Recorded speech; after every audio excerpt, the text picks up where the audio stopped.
Bienvenue dans cette nouvelle vidéo. Nous voudrons montrer l'inégalité A inférieure à la racine carrée de A fois B qui est inférieure à B avec A et A inférieur à B et que A et B sont positifs strictement.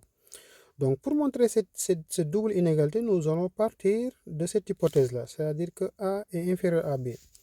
Or, comme A est inférieur à B et que A est positif et que B est aussi positif, donc on peut multiplier par A sans pour autant changer le signe de l'inégalité.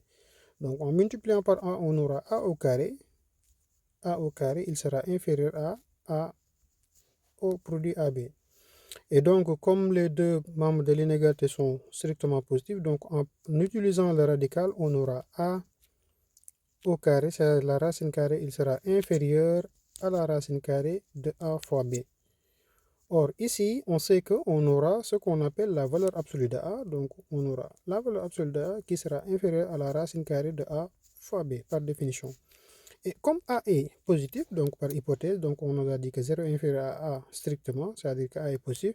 Donc, la valeur absolue de A est égale à A, d'où on a A inférieur à la racine carrée de A fois B. Donc, qui est la relation 1. Passons maintenant à la relation 2, c'est-à-dire A, la racine carrée de A fois B inférieure strictement à B. On va toujours utiliser notre hypothèse de départ, c'est-à-dire l'information qu'on nous a donnée, A inférieur à B. Et donc ici, au lieu de multiplier par A, on va multiplier par l'élément B. Et donc on aura AB, il sera inférieur à B au carré, donc en multipliant par B, puisque la multiplication est commutative, donc B fois A égale A fois B.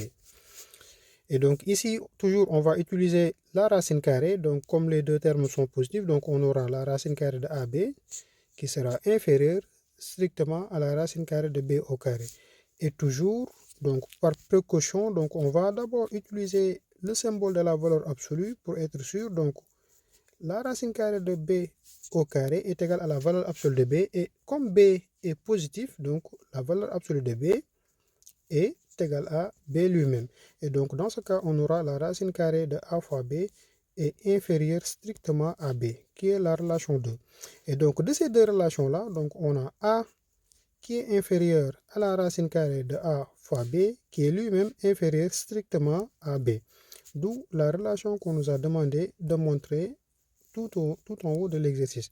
C'était tout pour cette vidéo. Dans votre chaîne YouTube MathPSW, on reviendra dans d'autres vidéos pour traiter d'autres types d'exercices en mathématiques.